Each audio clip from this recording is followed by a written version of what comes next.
सरकारों के बारे में जब आप विचार करते हैं तो लोकतांत्रिक सरकारों और अलोकतांत्रिक सरकारों के रूप में एक वर्गीकरण आपके सामने आता है।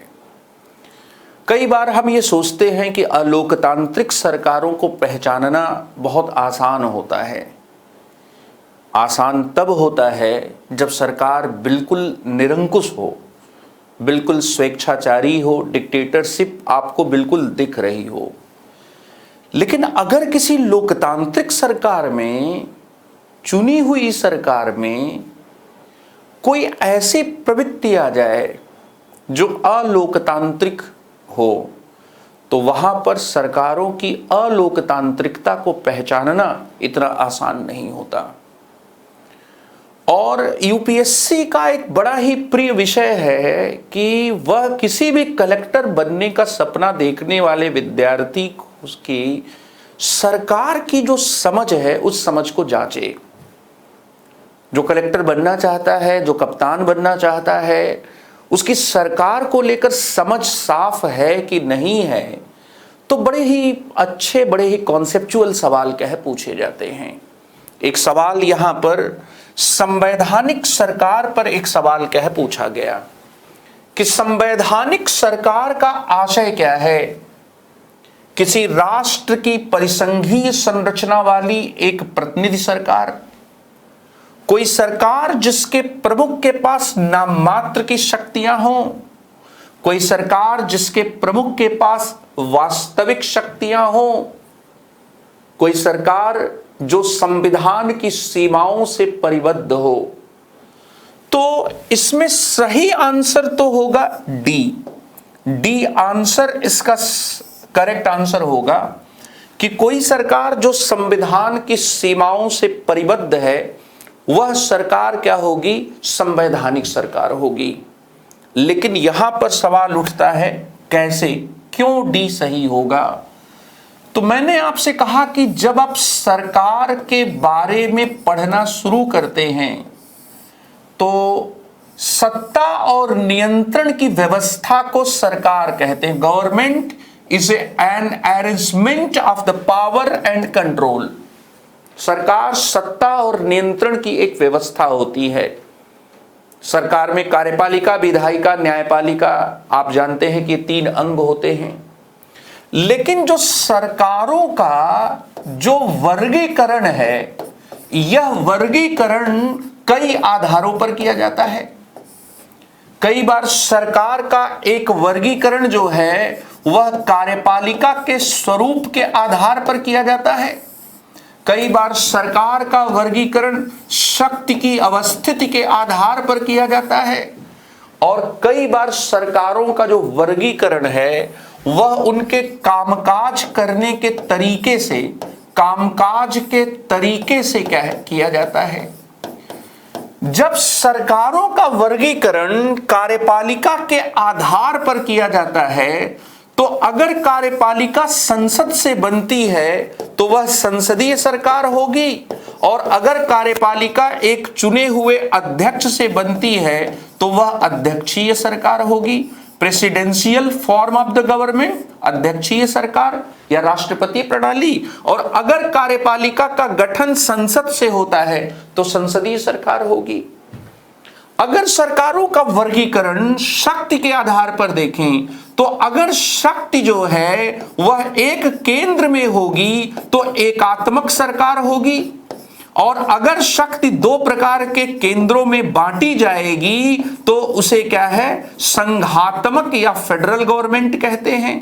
और अगर शक्ति को अनेक प्रकार के केंद्रों में बांटा जाएगा तो उसे परिसंघात्मक या कन्फेडरल कहते हैं। तो पावर अगर एक सेंटर में रिजाइड करेगा तो unitary form of the government, unitary government की स्थापना होगी, जैसे ब्रिटेन। अगर पावर जो है 2 प्रकार के केंद्रों में बटेगा तो यह संघात्मक सरकार होगी, इसे फेडरल गवर्नमेंट इंग्लिश में कहते हैं। भारत, अमेरिका, कनाडा, ऑस्ट्रेलिया ये फेडरल गवर्नमेंट के उदाहरण हैं। और इसके साथ यहां जैसा मैंने कहा कि जैसे ब्रिटेन है यह एकात्मक सरकार का उदाहरण है, भारत जो है यह संघात्मक सरकार का उदाहरण है, अमेरिका संघात्मक सरकार का उदाहरण है, कनाडा संघात्मक सरकार का उदाहरण है, ऑस्ट्रेलिया भी क्या है, संघात्मक सरकार का क्या है, उदाहरण है। अगर शक्ति अनेक केंद्रों में विभाजित होगी तो परिसंघात्मक सरकार होगी, जैसे यूरोपीय यूनियन जो है वह क्या है, परिसंघात्मक सरकार का उदाहरण है। इस तरह से शक्ति के आधार पर भी सरकार को बांटा जाता है। कामकाज के तरीके के आधार पर भी कि चुनाव हो गया और इसके साथ ही एक उत्तरदायी सरकार का गठन हो गया, और इसके बावजूद जो काम करने का तरीका है उसमें कई बार एक समूह छोटा सा है जो सारे फैसले ले रहा है, या एक समूह तो है ही जो पूरे समाज को, संस्कृति को, सब चीजों को क्या है, सरकार अपने दायरे में क्या समेट ले रही है। या फिर ऐसा भी हो सकता है कि फोर्स या कंसेंट से आया हुआ व्यक्ति जो है वो सब कुछ को कंट्रोल कर रहा है। तो कामकाज के तरीके के आधार पर हम कई बार लोकतांत्रिक और अलोकतांत्रिक सरकारों के बारे में सोचने लगे हैं, और इसी से आपको ये समझ में आएगा कि कैसे लोकतांत्रिक सरकारों में भी अलोकतांत्रिक चीजें क्या आ जाती हैं, चुनी हुई सरकारों में भी कैसे अलोकतांत्रिक प्रवृत्तियां क्या है आ जाती हैं। यहां पर हम लोग जो है ये देखेंगे कि यह जो सरकार है, गवर्नमेंट जो है, इसमें लोकतांत्रिक जो सरकार है, जो लोकतांत्रिक सरकार है वह उसकी खासियत क्या होगी, और जो अलोकतांत्रिक सरकार है वह अलोकतांत्रिक जो सरकार है उसकी खासियत क्या होगी। जो अलोकतांत्रिक सरकार है, इस सरकार में एक ऐसी चीज हो सकती है कि चुनाव में सरकार जो है उत्तरदायी सरकार की स्थापना हो जाए, सरकार चुनाव से आए, लेकिन सरकार चुनाव के बाद लोगों को किसी भी सरकार से जुड़े हुए मुद्दों, नागरिक मुद्दों, इन सब में किसी में भी भागीदारी या उनके मत को ध्यान में न रखे। एक बहुत ही सीमित या छोटा सा क्या है, एक बहुत ही छोटा क्या है समूह है, उस क्या है समूह को क्या है, एक बहुत छोटा समूह है, उस समूह को क्या है, उस समूह के पास क्या है सत्ता हो, वह जो समूह है उस समूह के पास सत्ता हो। तो यहां पर क्या है कि अलोकतांत्रिक जो सरकारें होती हैं वे तीन प्रकार की होती हैं। एक सत्तावादी सरकारें जिसको अथॉरिटेरियनिज्म कहा जाता है, अथॉरिटेरियनिज्म जिसको कहा जाता है। दूसरा जो होता है अथॉरिटेरियनिज्म के अलावा दूसरा होता है सर्वसत्तात्मक, या हम यहां पर ये कह सकते हैं टोटलिटेरियन गवर्नमेंट। हम यहां पर क्या है सर्वसत्तात्मक राज्य की या सरकार की क्या है बात कर सकते हैं, जिसको इंग्लिश में कहते हैं टोटलिटेरियन या टोटलिटेरियनिज्म की बात हम करते हैं। और तीसरा जो सरकार का प्रकार होता है वह है निरंकुशवाद, इसको कहते हैं यहां पर डिक्टेटरशिप। डिक्टेटरशिप जो है यह है, डिक्टेटरशिप को तो हम तुरंत पहचान जाते हैं। डिक्टेटरशिप जो है वह क्या है, डिक्टेटरशिप जो है वह क्या है, वह अगर आप यहां पर देखेंगे तो डिक्टेटरशिप जो है वह एक व्यक्ति का शासन है, लेकिन वह एक व्यक्ति जो है वह वंशानुगत नहीं होता, तो राजतंत्र से अलग हो गया। वो लोगों की सहमति से भी आ सकता है या बल प्रयोग करने के तरीके से आ सकता है। तो निरंकुश सरकारें भी होती हैं जो अलोकतांत्रिकता का क्या है उदाहरण है। सत्तावादी सरकारों में जो निर्णय होता है वह एक समूह तक सीमित हो जाता है, एक समूह तक, एक छोटे समूह तक क्या है, सीमित हो जाता है। और राज्य के मामलों में नागरिकों को जरा भी हस्तक्षेप करने का मौका क्या है, नहीं लगता है।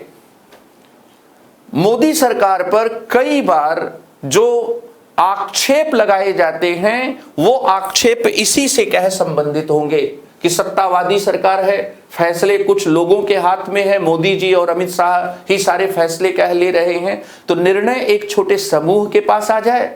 और राज्य जो है वह नागरिकों को चुनाव के अलावा किसी भी अन्य सरकारी गतिविधि में भाग लेने, उनके मत को लेने, उनके मत को ग्रहण करने, इन सब के लिए क्या है बिल्कुल तैयार न हो, तो सत्तावादी सरकार क्या स्थापित हो जाती है। लेकिन एक ऐसी भी सरकार होती है जो सरकार जो है अपने दायरे को व्यापक करके समाज की हर चीज को अपने कंट्रोल में कर लेती है। सरकार जब अपने दायरे को विस्तृत कर ले और समाज की हर चीज, दुकान कितने बजे खुलेगी सरकार तय करेगी, लोग रात में चाय पीने जाएंगे कि नहीं जाएंगे सरकार तय करेगी, मंदिर कैसे बनेगा सरकार तय करेगी। तो संस्कृति, समाज, अर्थव्यवस्था, ये सारी चीजें अगर सरकार अपने व्यापक दायरे में समेट ले तो यह सर्वसत्तात्मक समाज होगी, सरकार होगी। और सर्वसत्तात्मक सरकार के पास असीमित शक्तियां क्या आ जाती हैं। और मेरे प्यारे होनहार बच्चों, जो संवैधानिक सरकार होती है वह संवैधानिक सरकार जो होती है वह इसी सर्वसत्तात्मक सरकार, टोटलिटेरियन गवर्नमेंट का क्या होती है, अपोजिट होती है। संवैधानिक सरकार से क्या आशय है? संवैधानिक सरकार से पहला आशय यह है कि जो सर्वसत्तात्मक या सर्वाधिकारवादी भी इसको कहते हैं, जो सर्वसत्तात्मक या सर्वाधिकारवादी या टोटलिटेरियन गवर्नमेंट से क्या है, भिन्न है। सर्वाधिकारवादी सरकार की शक्तियां बहुत व्यापक हो जाती हैं, वह सीमित सरकार नहीं होती। सर्वाधिकारवादी सरकार असीमित हो जाती है। वह क्या है, वह सर्विलेंस के द्वारा, आईटी के इस्तेमाल के द्वारा नागरिकों के जीवन के हर क्षेत्र को क्या करती है, नियंत्रित करने लगती है। इसलिए जो ये प्रश्न आया है बच्चों, इस प्रश्न का बैकग्राउंड क्या है, संवैधानिक सरकार का क्या आशय है। संवैधानिक सरकार का पहला आशय तो ये है कि ऐसी सरकार जो सर्वाधिकारवादी सरकार न हो, ऐसी सरकार जो टोटलिटेरियन गवर्नमेंट, ऐसी सरकार जो सर्वाधिकारवादी, टोटलिटेरियन सर्वाधिकारवादी सरकार न हो, अर्थात जो समाज, संस्कृति, अर्थव्यवस्था, समाज के ये जो विभिन्न क्षेत्र हैं, इन क्षेत्रों को क्या है, इन क्षेत्रों को अपने व्यापक परिधि में लेने की कोशिश न करे। सर्वाधिकारवादी सरकार असीमित सरकार होती है। संविधान के नियमों से, कानूनों से बधी जो सरकार होगी वह क्या होगी, सीमित सरकार होगी। तो ऐसी सरकार जो सीमित हो, जिसका दायरा क्या है, सीमित हो, वह समाज के सभी क्षेत्रों को अपने भीतर समेटने की जिसकी कोशिश क्या है न हो, और इसीलिए क्या है, जो संविधान की सीमाओं से क्या है, परिबद्ध हो, उसे ही क्या कहते हैं, संवैधानिक सरकार क्या है कहते हैं। संवैधानिक सरकार को समझने के लिए सर्वाधिकारवादी सरकार का कंट्रास्ट जो टर्म है वो टर्म क्या है समझना पड़ेगा। अब इसके साथ ही एक और बात कि क्या संविधान होने मात्र से कोई सरकार संवैधानिक हो जाती है? नहीं।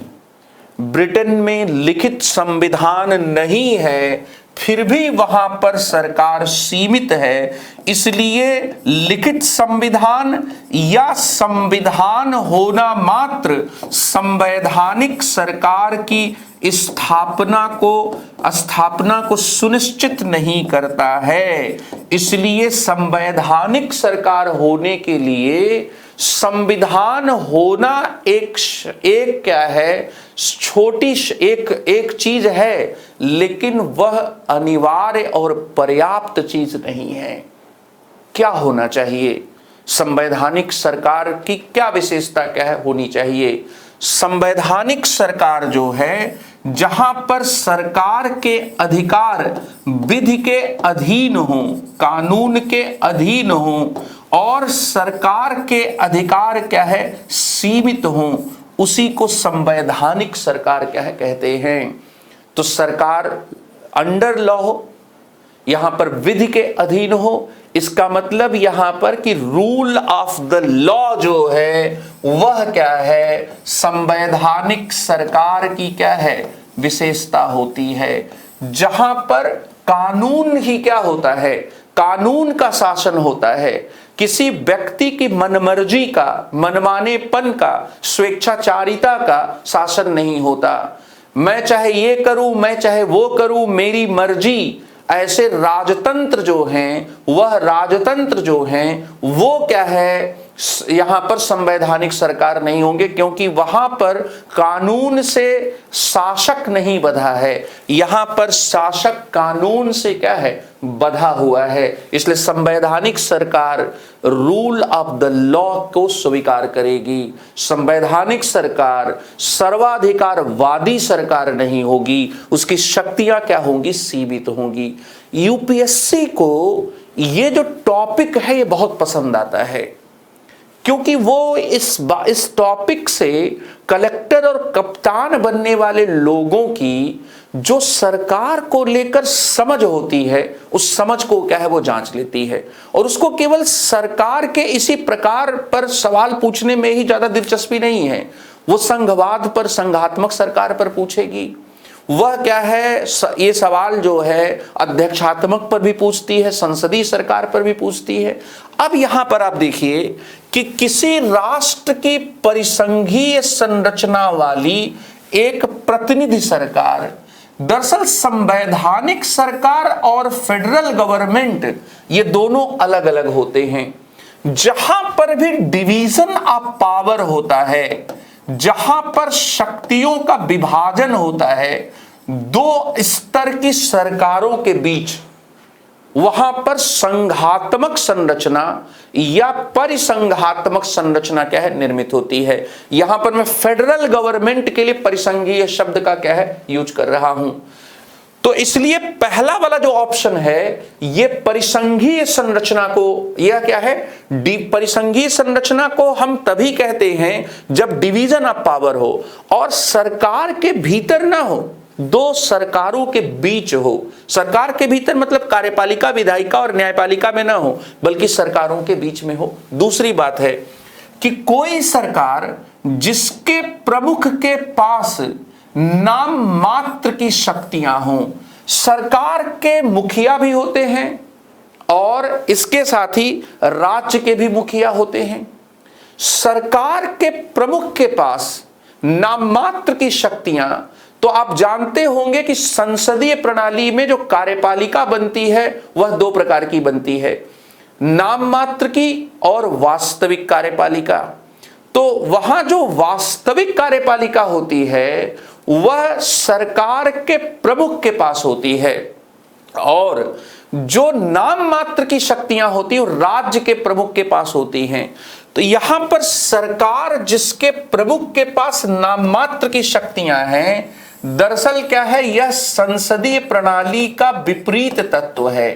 संसदीय प्रणाली में सरकार के प्रमुख के पास वास्तविक शक्तियां क्या होती हैं, तो यह संसदीय प्रणाली से क्या जुड़ा हुआ है, और संसदीय प्रणाली में सरकार के प्रमुख के पास वास्तविक शक्तियां होती, तो एक निगेट करता है और दूसरा क्या करता है, यहां पर दूसरा क्या है, उसको सपोर्ट करता है।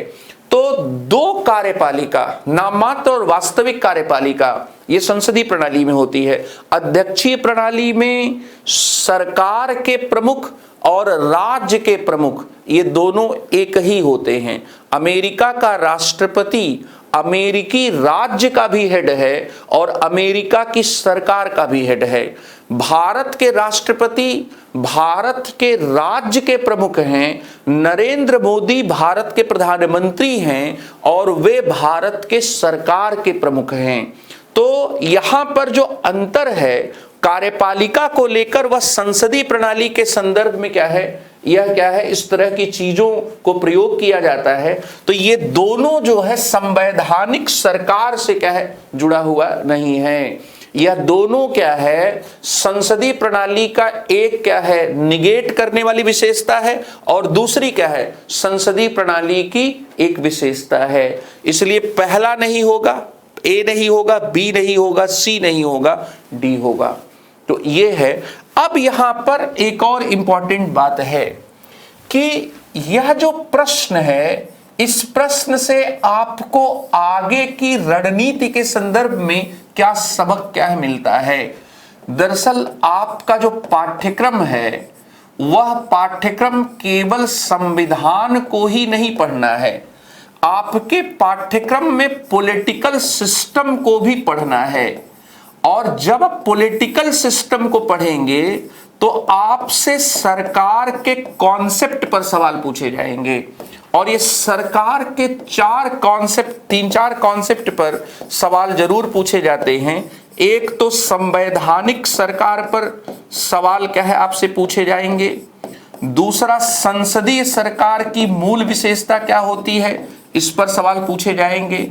तीसरा, संघात्मक सरकार पर की मूल विशेषता क्या होती है, इस पर सवाल पूछे जाएंगे। और कई बार अध्यक्षीय सरकार पर भी आपसे प्रश्न क्या है, पूछे जा सकते हैं। तो इनके कॉन्सेप्ट आपको बिल्कुल क्या है, तैयार होने चाहिए। जहां तक प्रश्नों के पैटर्न की बात है, जो पैटर्न है, जो ट्रेंड है, अगर मैं उस ट्रेंड की बात करूं तो 2014 में संवैधानिक सरकार पर सवाल पूछा गया। 2020 में भी संवैधानिक सरकार पर सवाल पूछा गया और 2021 में भी संवैधानिक संदर्भ में सवाल क्या है, पूछा गया। तो यहां आप देखेंगे कि एक पैटर्न है, सरकार को तैयार करना बहुत जरूरी है। और इसको आप तैयार कहां से करेंगे, इसके लिए एनसीईआरटी सबसे बेहतरीन किताब है। एनसीईआरटी जो निचले कक्षाओं की है, वो क्या है, कक्षा 11 की संविधान सिद्धांत और व्यवहार तो आप पढ़े ही, निचली कक्षाओं की एनसीईआरटी भी आप पढ़ सकते हैं। और पहले पुरानी एनसीईआरटी आती थी राजनीति विज्ञान पर, वो एनसीईआरटी सरकार पर जबरदस्त, उसमें 2-3 चैप्टर हैं, उनको भी आप पढ़ सकते हैं। यूपीएससी में किसी सिंगल मिसाइल को दाग कर एग्जाम को क्रैक करना मुश्किल होगा। और ये मुश्किल इसलिए भी होगा, कई बार क्या होगा कि कुछ किताबें आपको बताएंगी चीजें, लेकिन उसको एक छोटे स्टेशन की तरह बताएंगे और आप राजधानी की स्पीड से निकल जाएंगे। इसलिए जो है कि सरकार का जो कॉन्सेप्ट है, वो कॉन्सेप्ट आपको बहुत क्लियर होना चाहिए।